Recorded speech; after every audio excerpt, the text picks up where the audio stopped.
மச்சான் யார் வராங்க பாத்தியா? யாரா? மச்சான் உங்க ஆள் வருதுடா. உங்க ஆள் வருதா? மச்சான் நிலா போல இருக்காங்கடா. தேங்க்ஸ் மச்சான். ஏய் மச்சான் கையில சாக்லேட் எல்லாம் எடுத்துன்னு வராங்கடா. எனக்காக தானே மச்சான் இருக்கும். என்ன நடக்க போதோ எனக்கு தெரிஞ்சு ப்ரொபோஸ் தான் நினைக்கிறேன். ஆமா மச்சான், அப்படிதான் நினைக்கிறேன் நானும். Hi Hari, hi Banu. உங்ககிட்ட கொஞ்சம் தனியா பேசணும். மச்சான் ஆல் தி பெஸ்ட்டா.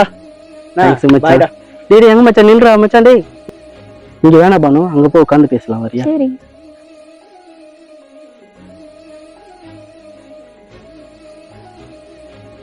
சொல்லு பானு, என்ன பேசணும்? கண்ணு மூடு. கை கொடு ஹரி. எதுக்கு பானு? கூட நான் சொல்ற வரைக்கும் கண்ணை திறக்க கூடாது. சரி பானு. ஓகேவா?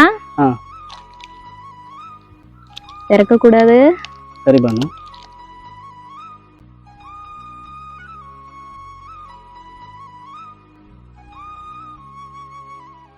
கண்ணு திறன் பாரு ஹரி. என்னது இது? ஹாப்பி ரக்ஷாபந்தன்.